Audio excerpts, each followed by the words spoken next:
True gossip, where the truth and the gossip. That's a concept, it's not the complex. Keep your mindset on the truth and the gossip. It's not a contest, but a step in a process to get the truth and the gossip. From the house to the streets where the gossip meets the truth. It's not the complex. Keep your mindset on the truth and the gossip. It's not a contest. True gossip, where gossip meets truth. Good evening, everyone. I'm Tanya Cole Lennon, and I'm your host, and welcome to Season 2, Episode 6 of True Gossip, where gossip meets truth. Tonight's episode is called Relationships. As you know, we've been posting in True Gossip about relationships all the way up to tonight's episode. And to be honest with you, I truly did not think that we would get so many responses. But we did, and here we are, relationships. I said I had a surprise for you all, and the surprise is that you can now call in and ask questions, comment, and speak directly to our panelists. All you have to do is dial in at 410-305-9412. That's 410-305-9412, and give us your first name and where you're calling from, and we'll try to get you on the line. If you don't get connected, please comment on our live feed because we want to hear from you. So let's get right to the introductions. Tajuddin Shabazz, the man who brings his knowledge and wisdom. John Kinlaw, our Southern free thinker. Bishop Britt Pleasure, who brings the word. And Maria Benson, who's keeping it real. And of course, our co-host and your facilitator, Ramel Royal, who words are like a poet, and together we are First Cousins. Listen, I'm very excited about tonight's show. We're talking about relationships all week long. On the page, we've been talking about relationship and getting an overwhelming response. And I just want to clear that number up. The phone number is actually 410-305-9421. Once again, 410-305-9421. So please call in, chime in. If you have a question for one of our personal favorite, one of your personal favorites, please call in. We want to hear from you as we talk about relationships. Let's get started. I'm going to start off with Bishop.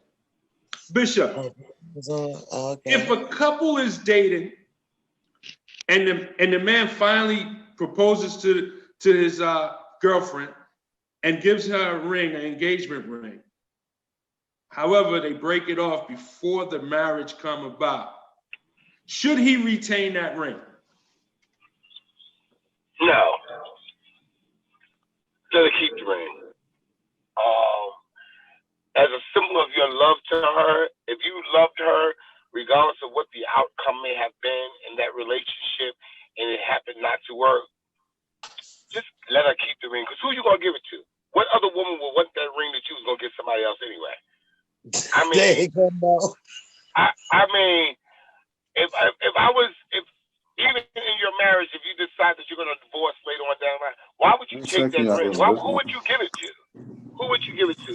I believe that in a relationship, if you say you love somebody and all that doesn't work out, that circle of love, which the ring symbolizes, it shouldn't fade away. It just didn't work, and that's okay. That's Maria, okay. But at the end of the day, let her keep the ring. Maria, your thoughts. Should the gentleman retain the ring? I think it's who calls off the wedding. Whoever calls it off, that's who I believe. If the man calls it off, she should keep it. If the woman calls it off, she should give it back. That's how I feel. I mean, like Bishop said, you know, who he's going to give the ring to, the next woman is not going to know that he gave the last woman that ring. How's he going to know? So he just going to keep it and give it to the next person. But I believe it's the person that calls it off that, you know, decides, you know, who should keep the ring. Tajudeen, your thoughts on that? Awesome question. This is how I feel it should be. First of all, what is the fiance gonna do with it, and what is the guy gonna do with it? So I think she should give the brother the ring back. He should get his money back and give her half of the money that they get back from the ring. That's food Like for that thought. That's food for thought. I'll give you all my money then. Ken Law, what are your thoughts on this, Ken Law? I'm Taj kind of Nadeem. leading with Taj Nadeem on this one. Oh gosh, I mean, that you know. I mean, here's the thing. If it goes back to what are you going to do with it? You know, Right. what is her plan? What is her story behind it? When someone says, oh, so because she's going to wear it obviously on her wedding finger, and so therefore someone said, oh, so are you? Congratulations, or whatever the case may be. Like, what is that conversation going to be about? You know, it's just going to be a constant reminder of something that was left incomplete. So I think to bring closure to that, I'm kind of leaning towards it should be returned, because there is no direction that you want to go in that. It's more symbolic, if anything. So it's like, what do you plan on doing with it? What's the story behind it? Women just love jewelry. They gonna wear it just to wear it. All right. Before we get to Tanya, we have a caller on the line. Her name is Christelle. She's calling out of North Carolina. Christelle, please, what's your question? Hey, really don't have a question, but I just want to say I agree with Sister Maria that women do love jewelry, and if he decides to give the ring to another woman, he better be careful that the last woman's name isn't in that ring. How he gonna know? How she gonna know? I wouldn't know. Christelle, we appreciate you calling in from North Carolina. We recognize that you've been following us throughout our time. So thank you, and don't be a stranger to the show. Tanya, before I give my comments. Love y'all.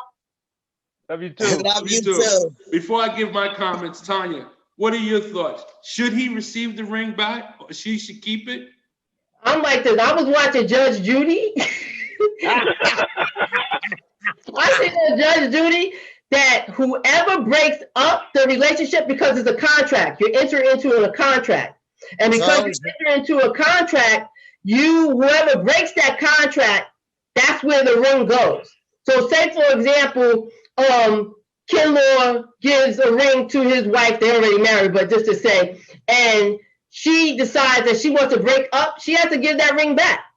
But if he breaks up that relationship and say he doesn't want to get married, she gets to keep that ring because they enter into a contract. And I saw that on Judge Judy. So I ain't no judge. I ain't no judge. But how is that a contract?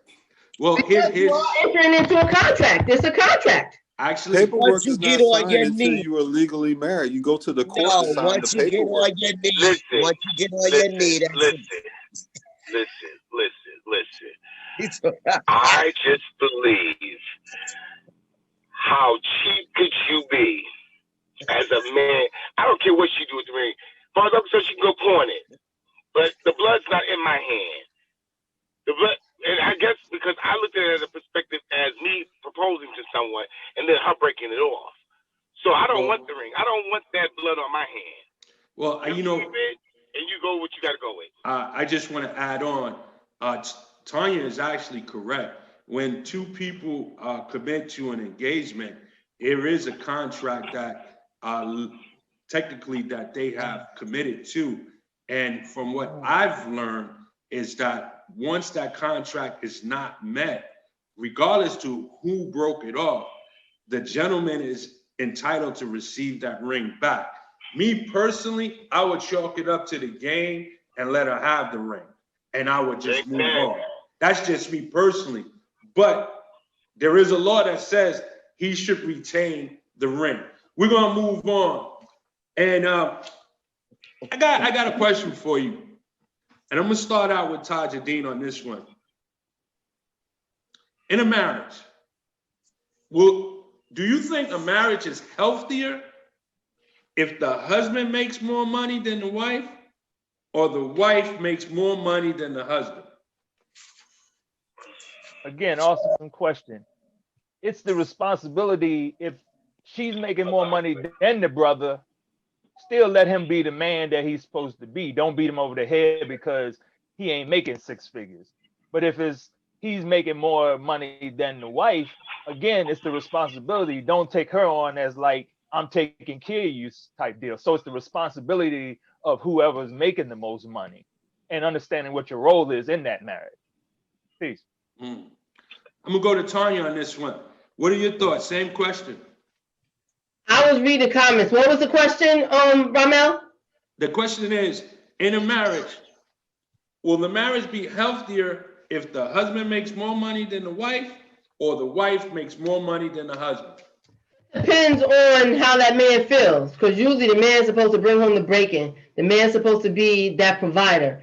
But it depends on how that man's feel. If he's okay with that woman coming in and making money and it's more to him, and long as, you know, she come in and she's not throwing that up in his face and making him feel less than the man that he is. So I don't think that is unhealthy. It's only going to be unhealthy if that woman brings that up and make him feel less than the man that he is, because he should not feel less than a man, and the relationship shouldn't be unhealthy because a woman is making more money. Bishop, your thoughts? I wish my wife would get a job. We can start out with that one. Then we can talk about who make more, who make less. But I believe that being the head of household, the husband should be responsible for the finances, regardless of who makes what or how much they make. First of all, it should be a joint union, and that we should be pooling our finances together. And being the head of household is my responsibility to make sure that everything goes smoothly. Not as if she has to give me her paycheck and I give her allowance out of it, or vice versa, I have to give her my paycheck, we get an allowance. Because we say we're equally yoked, and if we're equally yoked, then our responsibility comes as one. So I believe that it's unhealthy for either one to have control over finances unless it's being done decently and in order. And being the head of household is my responsibility to make sure that everything is taken care of. And back to my beginning statement, I really can't tell you because my wife don't work. My wife is an at-home wife. She's an at-home mom. She doesn't work. So I bring the bacon, she fries it in the pan. And it can be turkey bacon. Ken Law, I was like, I don't eat no bacon. And you're muted, Ken Law. You're muted. He said turkey bacon.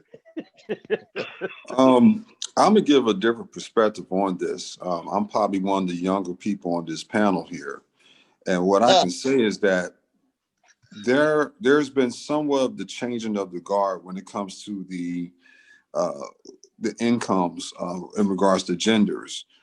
There was a time where our grandmothers were either scrubbing floors or just doing servant works or domestic works at best. Our Black grandmothers, in most cases, were not business owners, did not receive the higher ends of income. Heck, they weren't even allowed to vote in most of their lives.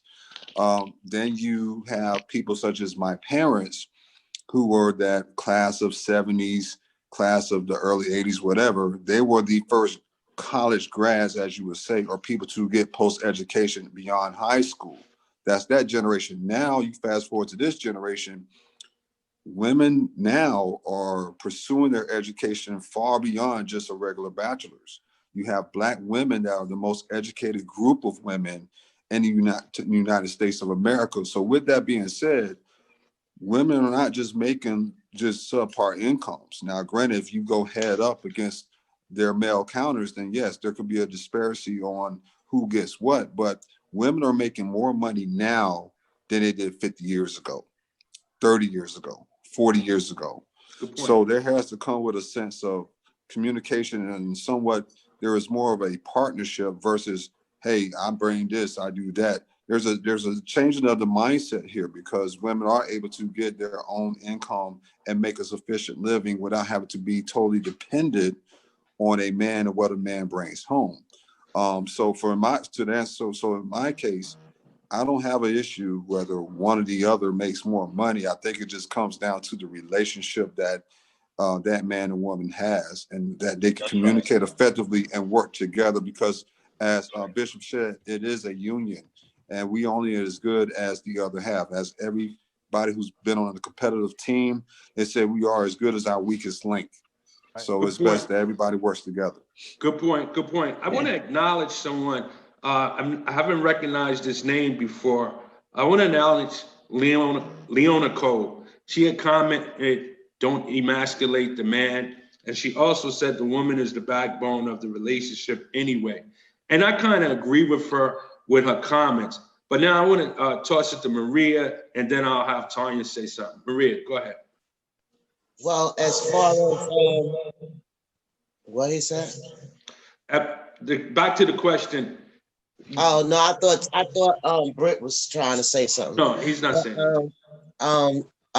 As far as to, a couple that supposedly being one, as far as I'm concerned, the way I did it, or the way we used to do it when I was together with someone, we would put both checks, all the money would just go on the table, and all the bills. I don't care. We didn't care how much you made this week. Didn't matter what I made this week. We just put everything, all the bills, put all the money on the table. Whatever's left, we just divided amongst one another, regardless of who made more, who made less. So as long as the bills was paid, you had your little change after the bills. I had my little change after the bills, and we were both happy. So as all of that extra stuff, to me, it really don't matter. All I know was that a couple need to just lay it all out on the table. If you want to open up your little bank account and put your little $20 in, whatever, he want to go out with the boys to the strip club with his extra change, that's on you. But the bills is paid in the house. I contributed, he contributed. We all happy. Tanya, before I give my comment, did you want to say something? Yeah, I just want to acknowledge, Shelly said, it doesn't matter if you love one another, you're just one. And I want to bring that up because I want you to comment on that. And then Charles said, is this the 21st century? Or are we talking biblically? Well, thanks for everybody for tuning in. But listen, let me give my perspective on it. I think that a relationship healthiness should not be determined by who makes the most money. Exactly. Okay? But I will say this, and I know when you use the word but, usually something nice doesn't come behind it. But I am going to use the word but. I believe that most men will be more comfortable in a marriage if they're making more money. And I think part of that is because they haven't been taught or haven't adjusted to some of the things that Kinlaw was saying about today's woman being educated, making money, and this and that. I still believe a man is very comfortable with a woman who can lean on his shoulder opposed to him looking eye to eye or maybe even looking up. But again, I want to stress that whoever, it doesn't matter who makes the money. A relationship can be healthy either way. Yeah. But it's just the understanding of the roles. All right. Once again, be part of the show. Call us up. The number to dial in is 410-305-9421. This was on the Facebook page and it got a lot of attention. And I chimed in. It happened to be my day off and I chimed in too. And I want to bring it to our panel here. A couple just gave birth. A woman just gave birth to their first child. And because of the birth, she's got some stretch marks. And after a couple of weeks and a couple of months later, the stretch marks did not go away. And the gentleman, the baby's father, tells her he's going to leave her because he finds her unattractive because of the stretch mark. I'm going to start with you, Kinlaw. Is this guy right to want to leave the mother of his child because she has stretch marks that will not disappear? No. You know, it's this thing that's called life. You know, I am nowhere close to what I was in 1999 when I graduated in high school. I'm about roughly 50 pounds more than that. And I was a sizable dude. But with that being said, you know, there are going to be changes as we all grow up and get older. And that right there is a very immature, cynical, selfish reason to say, hey, I'm gonna leave this woman for something of that nature.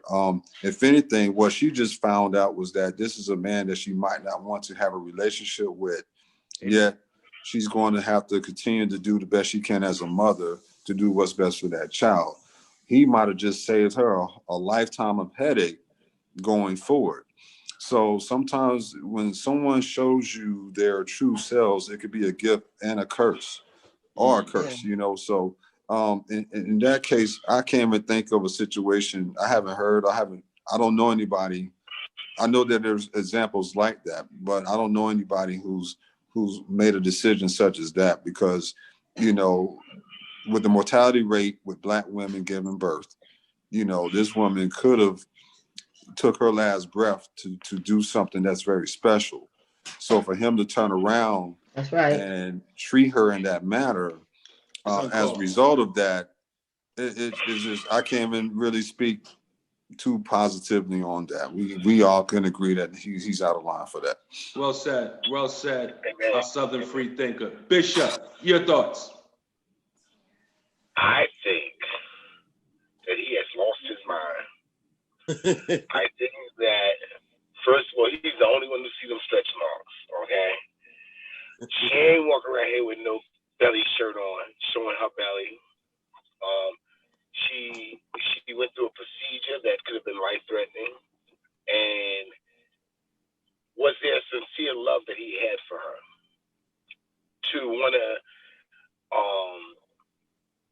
discard the relationship because of a mark? Well, what happens when he get gray hair? I got gray hair now. So my wife decides, oh, well, you're getting gray, I'm going to divorce you. I think that he's an asinine. He's very asinine behind it.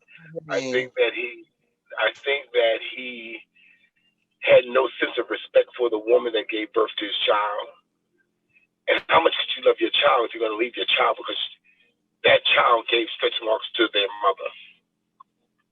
I'm going with Ken Lord. Ken Lord is absolutely right. You know, this is something that I've never really heard of anyone going through a relationship like that. But I've seen a post on Facebook and they showed a picture of a woman with a bunch of stretch marks. I don't know who put it up there.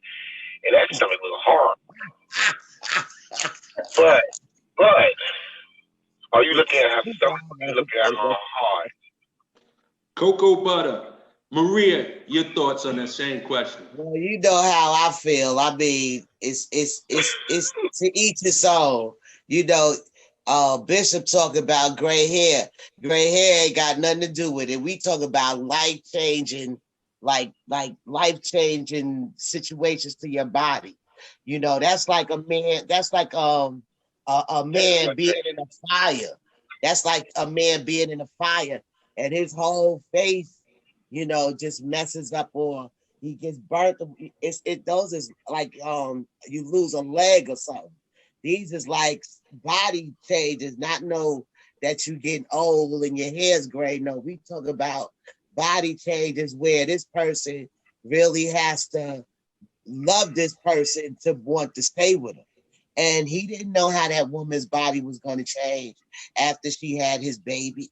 So, I mean, he's a sucker, you know, I guess for, no, I mean, he is a sucker for, you know, leaving her like that because, you know, that's how it is. But, you know, it's just a point that, you know, it's like, these are like life, you know, life-changing things on your body, whereas you might not want to be with that person because of it. I mean, that's why I said to each his own. You know, I'm not going to say I'm not going to do it. You know, I say, I don't know what might happen. My man come home and he'd have been in an accident and he looking all twisted. And I got to look at, you know what I'm saying? I have to really have love for this person in order to deal for it. So that's when everything shows. All that comes out. That's all when stuff like that happens, that's when you really know if a person loves you. If they gonna be with you regardless of unconditional. When you get older, if you change and all of that. That's how that is. Unconditional. Before we go to Tanya, just want to acknowledge Charles, Shelly, and Aunt Tiny out there. They're all in agreement that this guy wasn't sincere about his love, never loved her, and was looking for an excuse to get out. Tanya, your thoughts on this topic? Okay, so first of all, hold on a second. First of all, I'm gonna say it like this: beauty is in the eye of the beholder. So that's number one.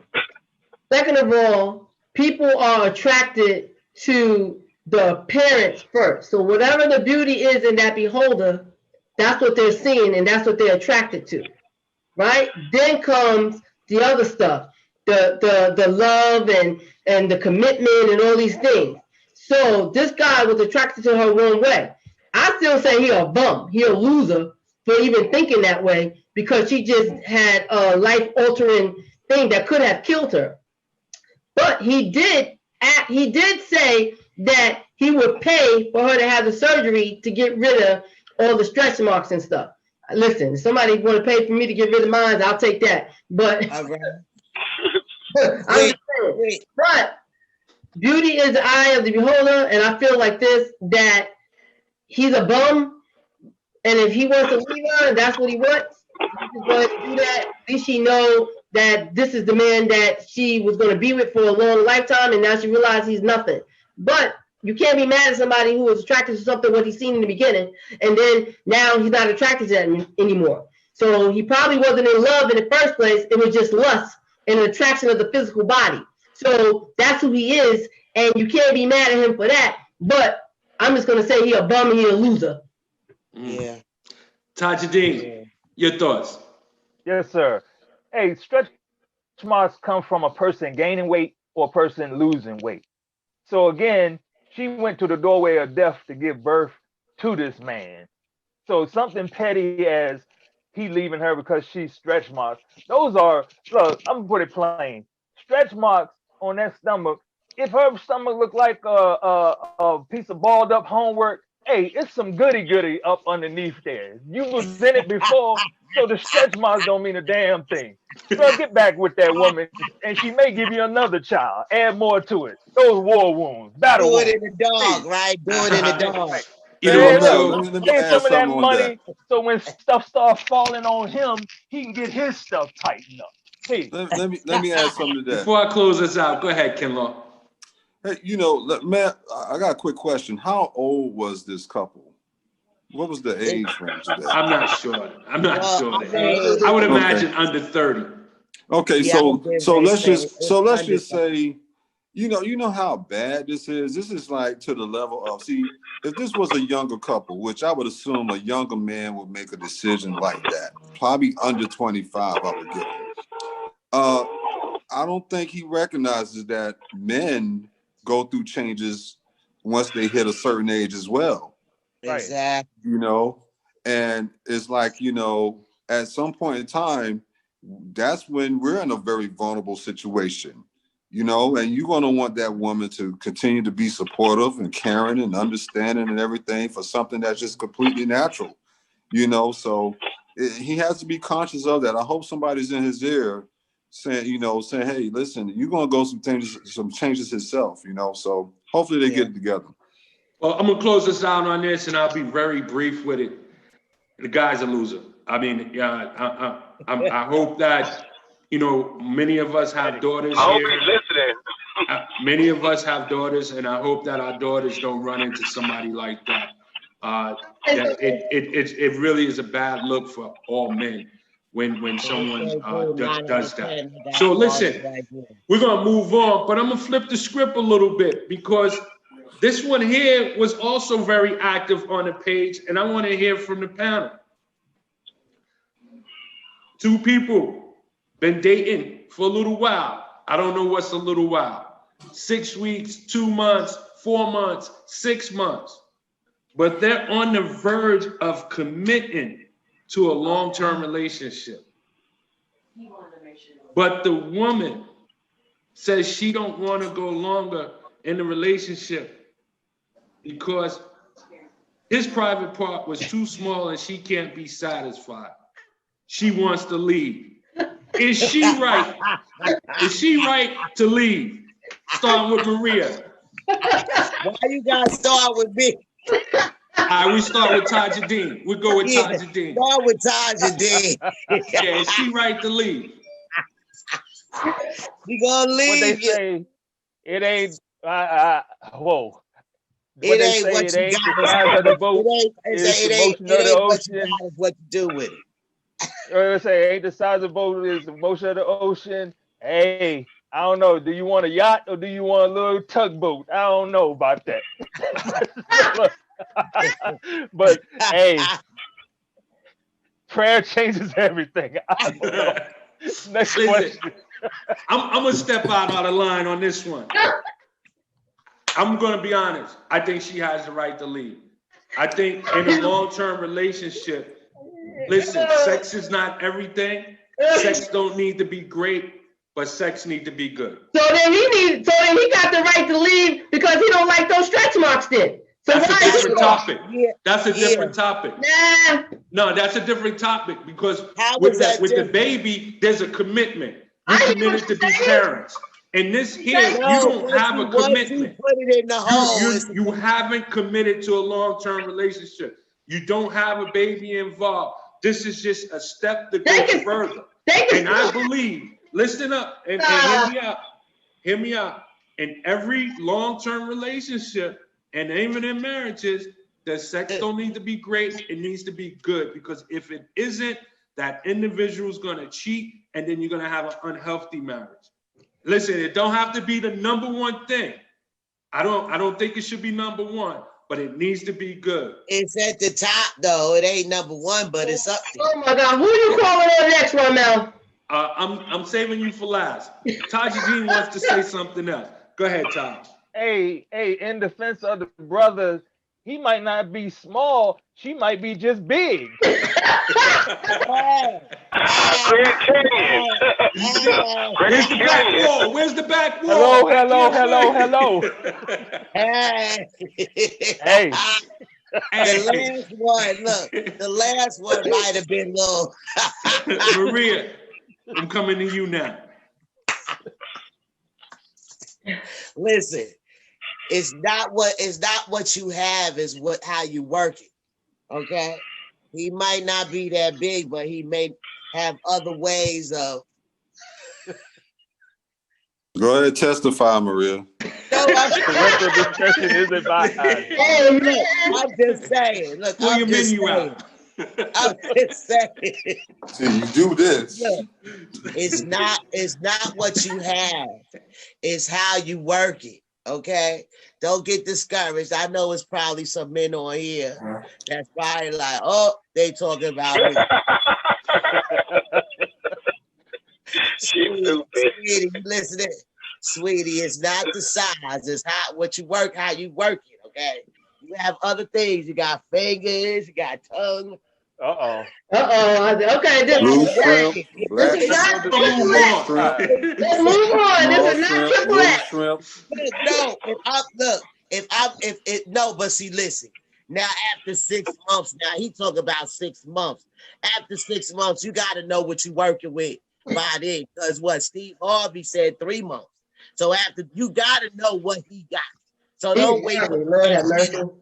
Don't wait for the last minute to say, oh, you ain't big enough after you done been with the man. Nah, you listen, if he got a little thing and he know what he doing, it shouldn't be no problem. Okay, next person. All right. Well, let's get the pastor's perspective on this. Oh, the pastor.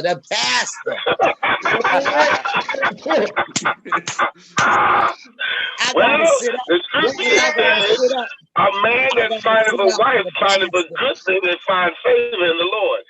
And I believe that sex is a very great part of a marriage, but it's the love that's in the marriage that makes the sex great. Thank you. And I think that again, when we go to the size, it ain't the size, it's how you use it. It ain't the ocean, it's the motion in the ocean. It ain't how long the stick is, it ain't how long you drive, it's how long you ride. And so it's all a process here. Go ahead, Pastor. And the whole purpose of that little bitty or that giant is to be reproductive. That's what it's about. It's not about the size of it, it's the production of it. And so a lot of times in marriages and in relationships, you can't please in that manner. And I understood what you said, Maria, but that sin, the finger, the tongue, the spill, the splatter, that's sin because it doesn't reproduce, because God said be fruitful and multiply. So it's about multiplication.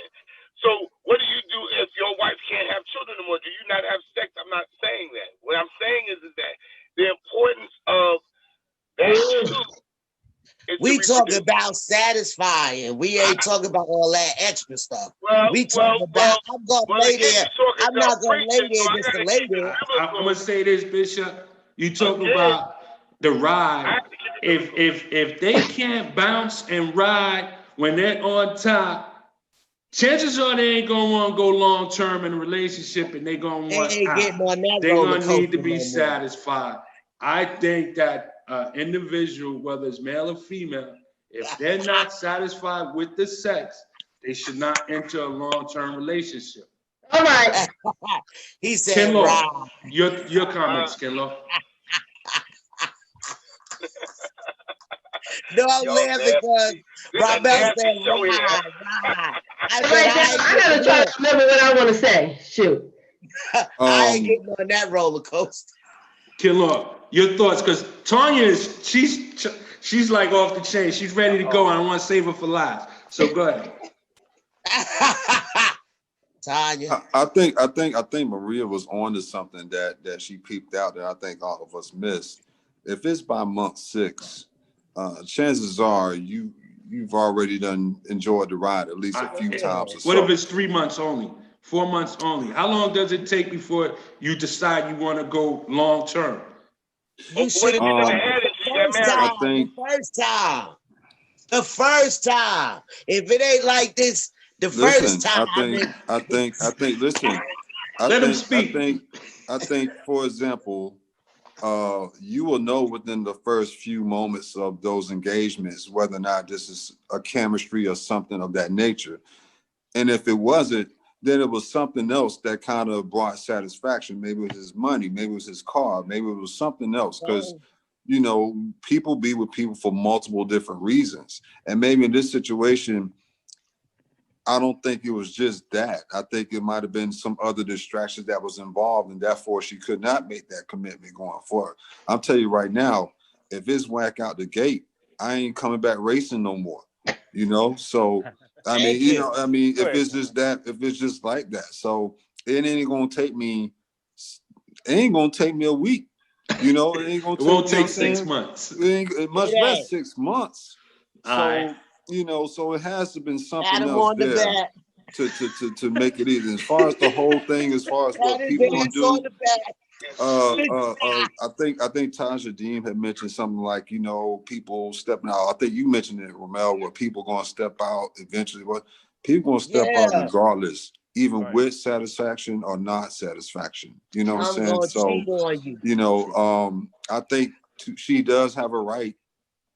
She does have a right to leave. People, you cannot control another human being. If somebody wants to not be in that relationship, then they have the right to express that and be able to obligate that purpose. If you got a question, comment for anybody on the show, please call us up. The number to reach us at is 410-305-9421. Tanya, close us out on this side. All right. So first of all, Maria said, can I say what I want to say? Maria said that if it doesn't work, it doesn't fit, or whatever she was saying, right? You got fingers and tongues and all of that, right? Oh, Maria's gonna work with it. Wait a minute, I agree with Maria. Big old freak. Wait, but I agree with Maria. right? But then the bishop said that. Another big old freak. Wait, but then the bishop said that that's sin. But in the Bible said that the marriage bed is undefiled. So whatever you do in the bed, my thoughts is that you licking, sticking, whatever you doing, it should be okay because you husband and wife. So I was going to say that. Wait. It's fair play, fair game. And I'm not talking about outside of, bringing somebody else in the bed and all of that.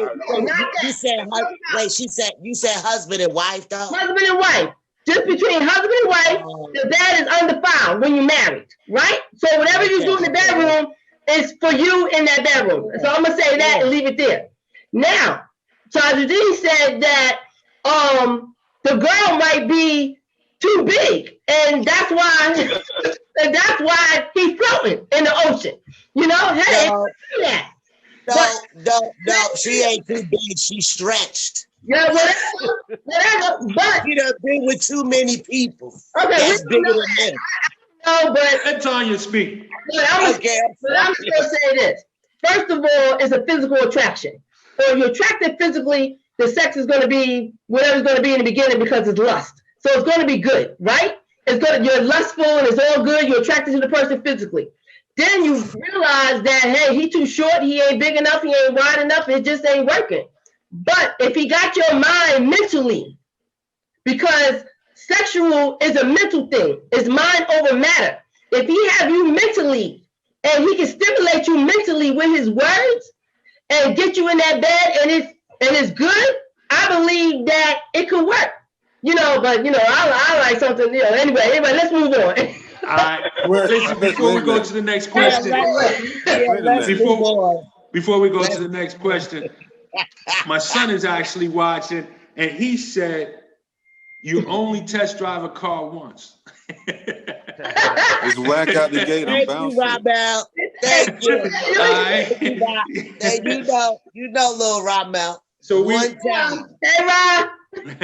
So we're gonna move on. Here's a question. I'm not asking y'all, can you forgive without forgetting, or do you need to forget to forgive? I ain't forgiving. But I personally believe in order to forgive, you need to forget.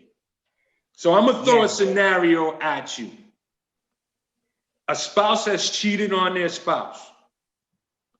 Over time, they got back together. The other spouse forgave that person. Now they back together, 2, 3 months, 4 months, they together.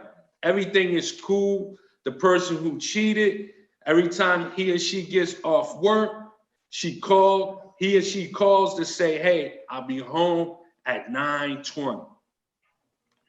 Every day like clockwork, when that person works, they're home at 9:20. This one particular night, the person who cheated came home at 10 o'clock and did not call the other spouse to say, hey, I'll be home at 10 o'clock. All that person did was run to CVS to get some toothpaste and deodorant because they knew that they were out of toothpaste and deodorant. All right?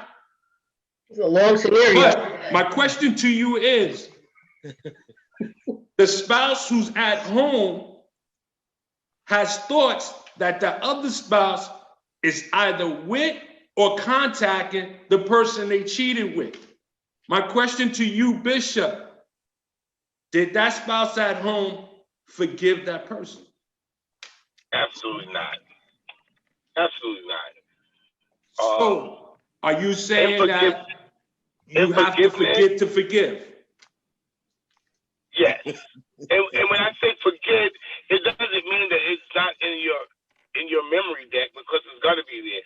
But the forgetting part is saying that I believe that this person, that my spouse, is loyal to me. Although there was an error in our relationship, we've gotten past that. And if that's the case, every time they're 2 minutes late, you're going to be going through the same scenario. So in your forgetting process, it doesn't mean that you will omit the memory of it. The forgetting process is saying that it's the past, not the future. And what you're saying is, I will not let my past predict my future. So, do you forget and forget?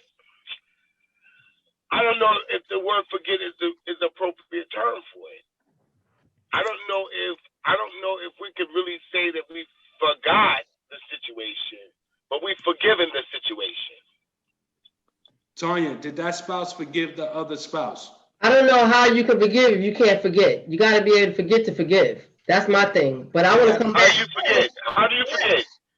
How do you forget that? How Right, do you forget that your mate? How do you really forget that your mate slept with your boy, with your homeboy? How do you You really can't forget, and I don't think that you can forget, but I think you can tolerate. I think that you can move past it, and you can. Okay, then that's it. I don't think that you're really forgiving them. I think you forgive yourself for saying, "I'm gonna take this jerk back," because and then you in a relationship, so you have to forgive yourself, in order to be able, to say, you know what, I'm gonna forgive this situation. I'm gonna forgive myself. I'm gonna go ahead and put myself back in this relationship. Now, don't that sound crazy? That sounds crazy as hell. Exactly. That sounds crazy as hell. Exactly. I know what type of person I am, and I'm not forgetting, and I'm not forgetting. So we might just, you go your way, and not because you lay 5 minutes, 2 minutes, it's gonna be in my mind. So where you was at? I don't know if I could. Whatever. I got off 5 minutes late. I'm not trying to hear that, because apparently I didn't forget. So apparently I didn't forgive you. So that's just, it ain't gonna work out. I know what type of person I am. So it ain't, once you done did something, you go, it's in my mind. I ain't forgetting nothing. So you might just go your way, I go my way, whatever. Booty call, that's something different. If you big enough. All right. No, but Unfortunately, the bishop is not going to be able to hang out with us much longer. Bishop. Duty calls, but we appreciate you on the show and giving us your words of wisdom. And he'll be back next show. And you have a good evening. We love you, man. All right, Bishop. Have a great day. All right, peace out. Ken Law. Maria, hold that tongue, Maria. He gonna let it out. So did that individual forgive the mate? And can you forgive without forgetting? You can never forget. There's things that I can remember from the time I was 5 years old. And I've forgiven a lot of things that has happened throughout my lifetime, but I'll never forget, because, that to me helps me to make the decisions that I make in life now. So, you can use these things as a lesson in going forward. For me, if I have to continue to feel like, according to that scenario where I'm gonna act that way over 5, 10, 30 minutes or something like that, I need to remove myself from that situation. Plain and simple. I don't see how, and there are relationships out there like that where people are just, where you at, where you been, follow ups, this and that, third. I cannot operate that way. Yeah. I cannot operate that way. I'm a big believer of you cannot control another human being. You can only try your best to communicate and deal with some of the things that, you try to resolve. But for the most part, everybody to me has to have, what works for me is that you got to have your 3 cardinal things that you say, okay, these are a definite no's, right? Everything else I can try to tolerate or deal with or work with. You see what I'm saying? But if you jump in, it's almost like that dog chasing the car. You chasing after every single thing, then, you probably need to remove yourself from that situation. But yes, forgiveness is very important. In that scenario, no, she never forgave. I think in that scenario, I think we was talking about Maria, maybe somebody that, she was involved with, because that's how she was acting, Once it's done, it's done.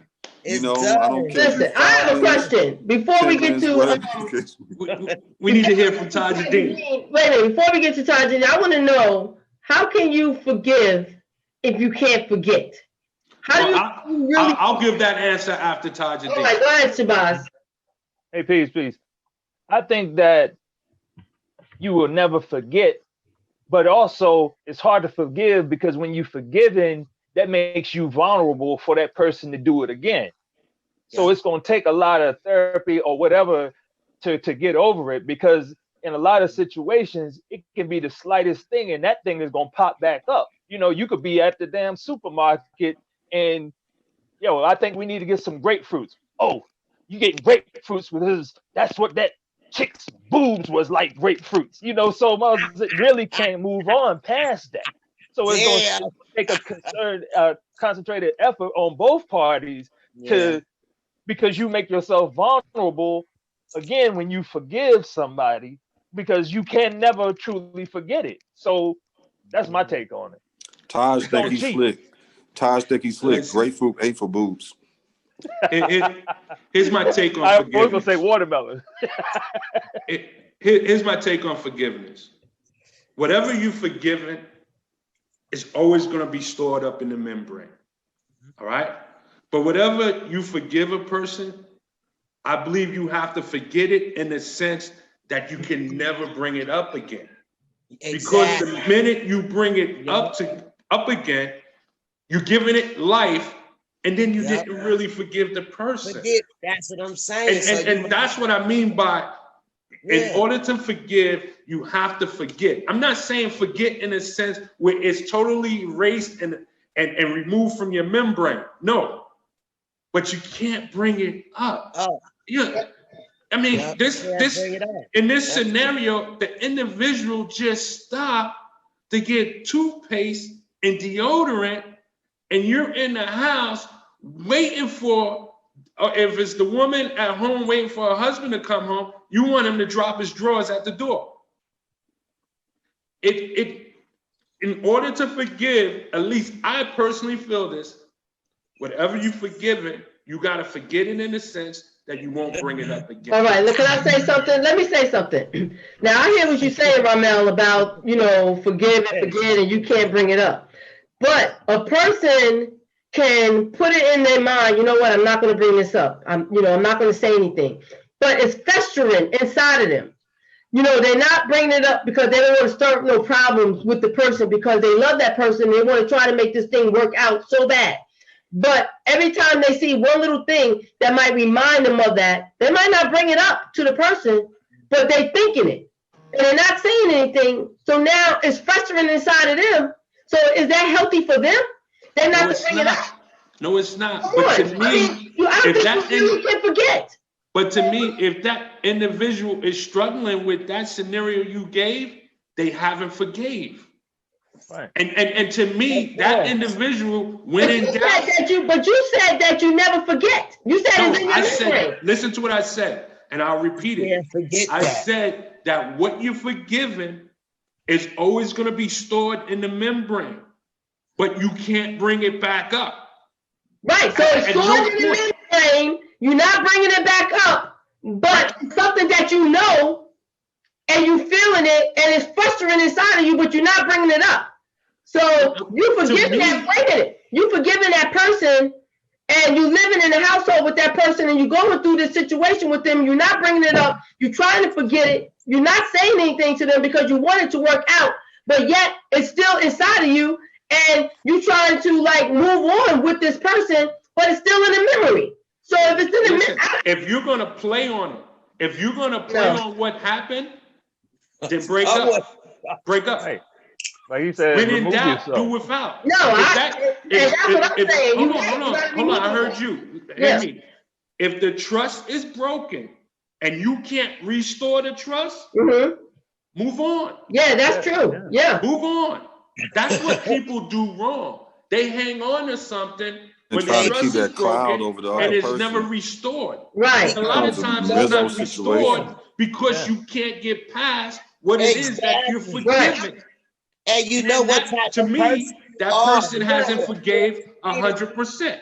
Right. And if you didn't give 100%, even if you gave 99%, 1% could cause you to drive yourself crazy because you're going to be wondering what this individual is doing. Exactly. And that's why I brought that up, because I wanted somebody to say that so people can see that, this is real life stuff here. And I know people that been through that. I've been through that, and you have to remove yourself, like you said. Exactly. This is my theory. This is my theory. Love is the penthouse on a high-rise building. All right? But underneath that, you got you got respect, you got love, you got Loyalty. friendship, Mhm. you got admiration, you have Shit, you got a whole commitment, bunch of stuff.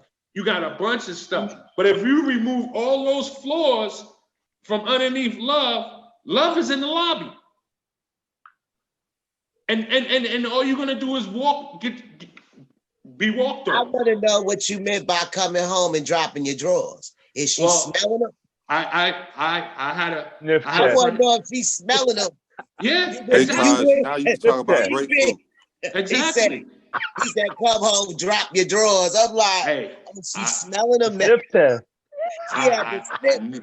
I got the I had a sniff. friend back in the early 90s. He had to do that when he came home. So yeah. So my thing is this, listen, If I got to I'm do not- all of that, come I'm- on.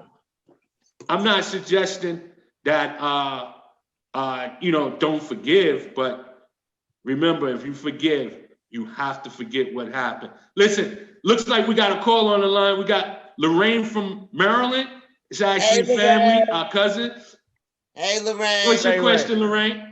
And thank you for tuning in and calling us up. Yeah, I just want to say something to the panel about this forgive and forget. Forgiveness is a characteristic that we all have, and it's an expression and something that we cannot get away from. Forgetting is something that the brain does. So when we're talking about those two different things, they do not interact with each other. I found out it's always better to forget than it is to forgive, because you open yourself to getting hurt again. Mhm. And that's my opinion. Okay. I hope that y'all can be able to discuss that. You know how you But said that's the truth, All though. right. Thank you, Lorraine. Thank you for We calling. appreciate the call. Thank you, Lorraine. Tajideen, you put nobody your forget hand up. that. Did you want to make a comment on that? No. I was getting my drink. I'm fine. Okay. Maria, you want to make a comment on that? I agree with Lorraine. Ain't no. Well, I don't know. I'm. You know how I am. I can't do it. I can't forgive you. I can't forget it. So you gonna go to the left. I'm going to the right. That's it. I can't do it because I know what type of person I am. I know I'm gonna keep thinking it. You know what type of individual you are. Are you a forgiving individual? Are you a forgetting individual? No. Well, Or no. revengeful? Exactly. Oh, yeah, Oh, exactly. yeah, that's a good one. Revengeful. You Yes. got a comment on what Lorraine said? I'm not gonna be laying next to somebody and be thinking, oh, I wonder why I ain't getting none tonight. Did he give it to the you know? I'm just saying I ain't gonna be next to nobody trying to wonder, well, did she get it better than I? I'm not doing that. You go to the left, I go to the right, and we be fine. He never did that with me before. Where he learned that from? Kinlaw. Exactly. You got a comment, Kinlaw? I mean, for me, forgiving is, I think, is good for the soul for the most part. I think for me, you have to forgive to release that burden off you so you can move forward with your life. I think the longer you continue to hold that energy from that person, you're still giving them the power of what you could potentially, accomplish yourself going forward. So I think you have to find a way to forgive. You're not going to forget, but you have to find a way to forgive so you can be able to receive the things that are meant for you going forward in life. That's why it's important. Okay. Hey, Tajideen, and then I'm gonna go to the next question. Yeah. Hey, I'm gonna go to the gospel of the OJs with this situation. Your body's here with me, but your mind is on the other side of town. Exactly. Exactly. On that note, we're gonna move on. Hey, Tanya, I want to start with you on this one. Oh, Lordy. In a marriage, Yeah, start with time. should it be 50-50? Why or why not? 50-50 of what? The question is 50-50. You answer it how you perceive it. Yeah, Start with Tanya. All right, let me go. So I believe that a person needs to bring 100% of themselves to the marriage. If you're coming into a marriage, you're only bringing half of yourself into a marriage, it's not going to work. You got to be 100% mentally, mind, soul, and body. And if you're talking financially, you know, whatever you have, that's your 100. Whatever that other person have, that's their 100. Y'all put it together and y'all on 1,000. I'm just saying. You know, it shouldn't be, you know, you bring this 50%, I bring this 50%. A marriage ain't 50-50. Marriage is 100%. You have to bring 100 of yourself, 100 of your finances, 100 of your mind. So that 50-50, and I just want to say this one other thing too. What's that movie? Tyler Perry, that 80-20. I posed that question. You know, anyway, let's go move on. No, you have to bring 100% of yourself. 50-50 is not going to work. Tajudeen. I don't think that whole percentage thing, like she was saying, it's nothing is ever 50-50. When you're getting into the marriage, you're not even one. You're making a commitment to try to become as one. So again, I think everybody is 50 and the other person is 50, and you're trying to unite to become the 100. Peace. Maria. Oh, I was gonna say I finally agree with Taj.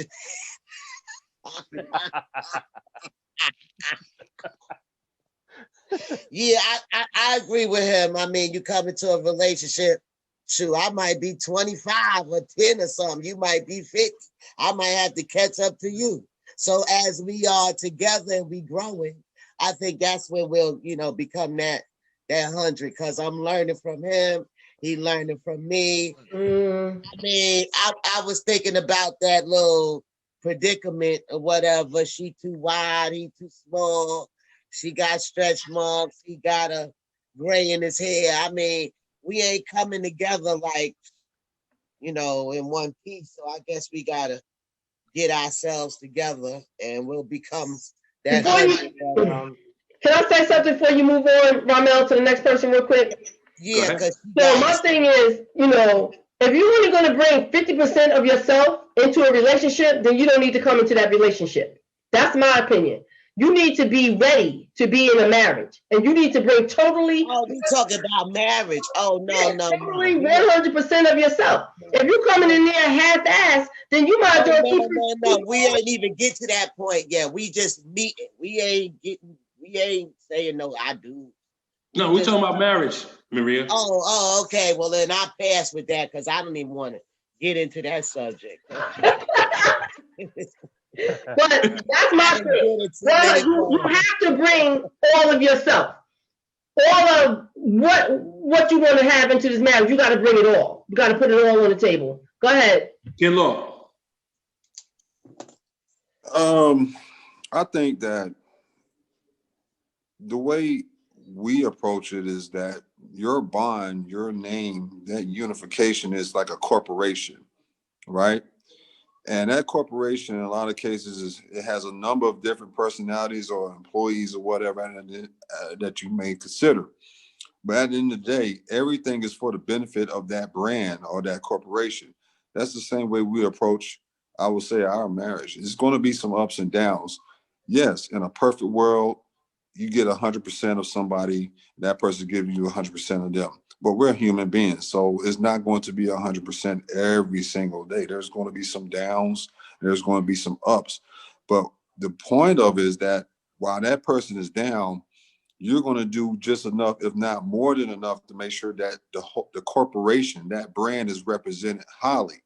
Because the commitment, as I think Tajudeen was starting to allude to, was that the real commitment is before God. So if you're trying to aspire and do what it takes to, you know, be the best person you can be through a marriage, because of that commitment to God, by way of each other, then you're going to give your best one way or the other. And in a lot of cases, you know, it's like a race. You know, sometimes somebody might stumble, somebody got to pick up the torch and continue to run the So race. the question is, who's the CEO of this corporation?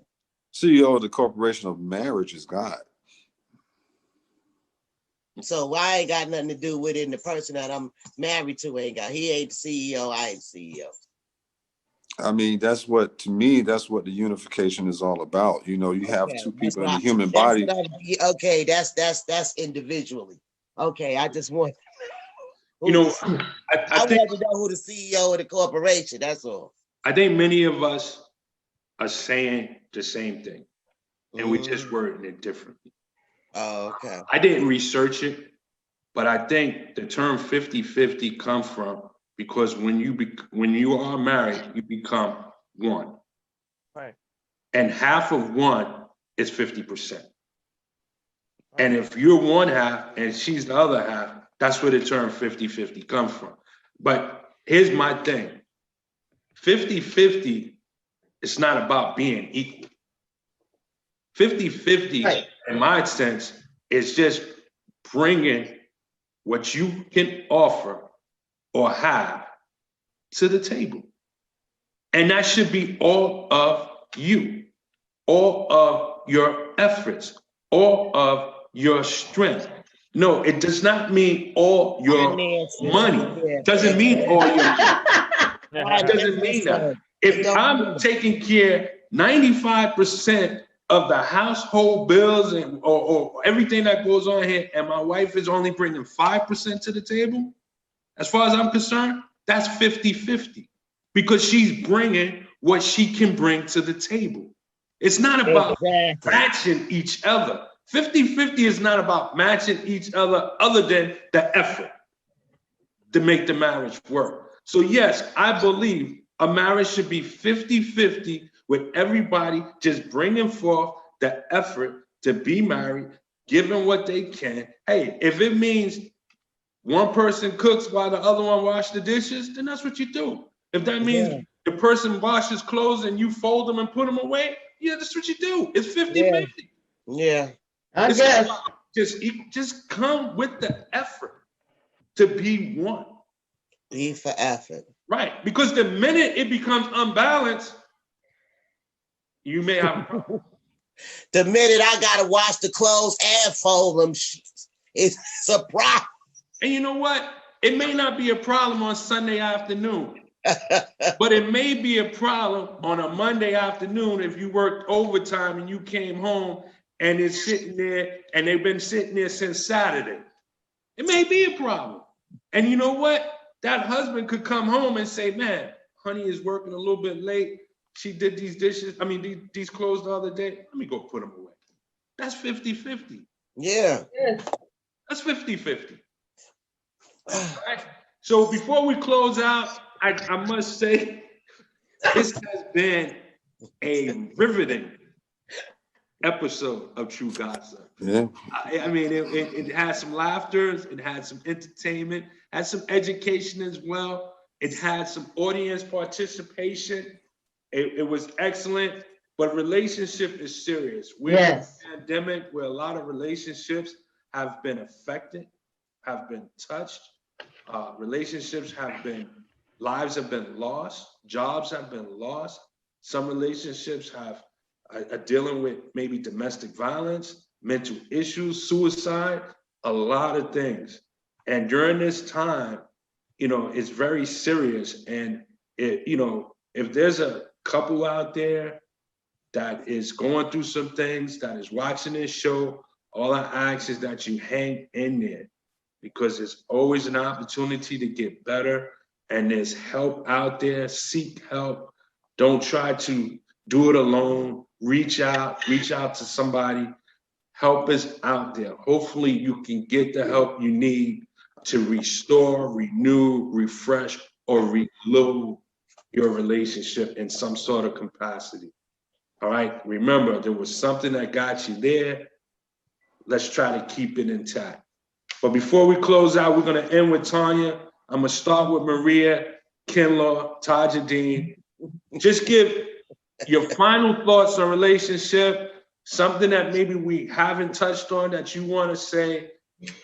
A minute, that's all we ask. We'll start with Maria, you go. Hey, thanks for tuning in, by the way. All I'm gonna say is I was just gonna, what I said about the 50-50 thing, that's in marriage. I wasn't talking about the, if you just getting together. But also, I mean, if you're in a relationship, I mean, if you and the person aren't really, you really have to work on relationships nowadays. There's so much going on and so many people or whatever doing things, and you don't know what your man doing, she doing. Y'all really have to communicate. Without communication and the person understanding the communication, it ain't gonna go too good. So, make sure you communicate with your mates, because that's really important. Well said. Kinlaws, our Southern free thinker. Hey, listen, when it comes to relationships, I think that one thing we didn't touch on tonight, which I think is very important, is that before anyone engages in a relationship, they need to first have a relationship with themselves. I'm a believer in what Will Smith had mentioned about, hey, I'm not responsible for anyone else's happiness. I'm responsible for my own happiness first. Because, you got some people, unfortunately, that puts it upon other people to make them feel a certain way. And when they don't get that fulfillment, that's when you get the BS in the relationship, whether it be small boats or big boats, money or no money, whatever the case may be.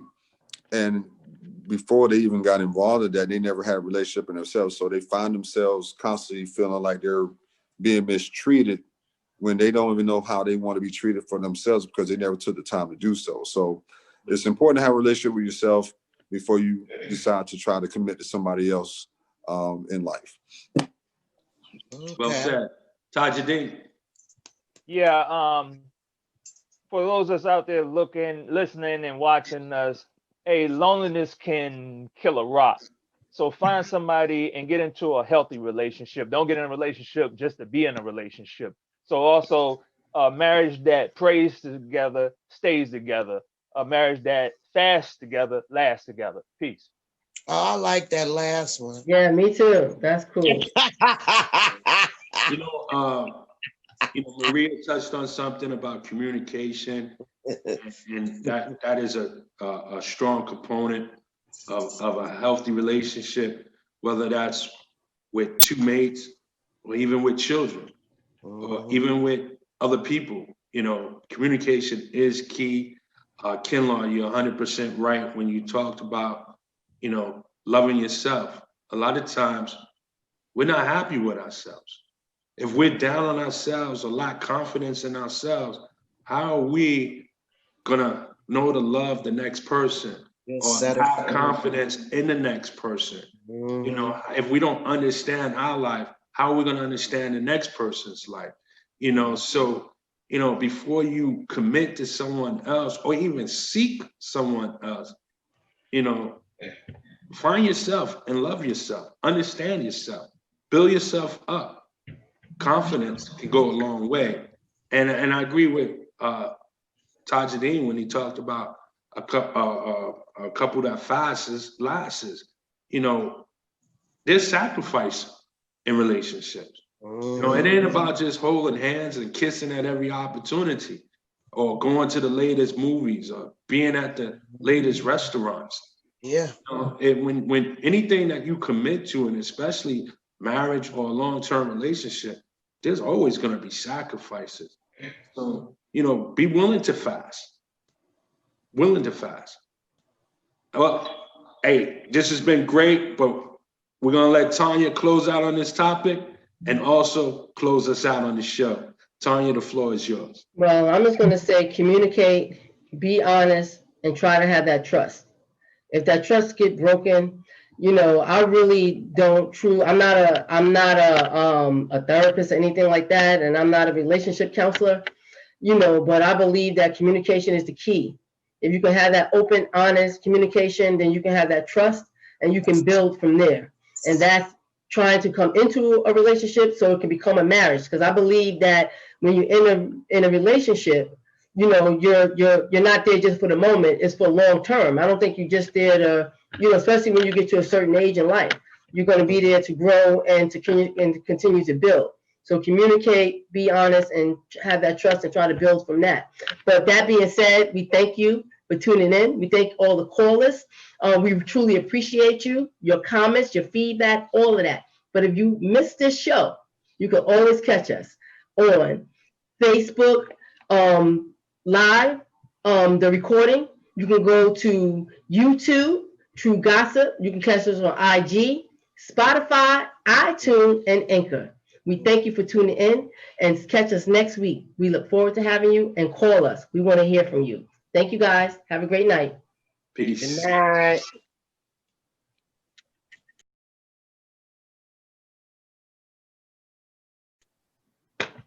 I think it's over, y'all. How come mine still says record? Because I'm recording, but I got off the live. All right, good. That was good. Yeah, I was. That was good. Hey, Tanya, I got When a he question. said, Go when ahead. he said, I- come how home and do- smell you, I was like, oh. I got a question though. How does Tanya have stretch marks on light skinned people? I never seen light skinned people with stretch marks. Oh, I got stretch marks. they you can barely see them, but they there. I don't even want to know. You know what? They look darker. It's that old slave racist thing, the light-skinned people. Yeah, I was like, so what you trying to say? Only dark-skinned women get. I never seen mulattoes See, with you stretch that, marks. what do you call that type of comedian? He, you know, he ain't all loud and bumptious and all that other stuff. He just like laid back in the cut, then he come and punch you. Yo, real talk.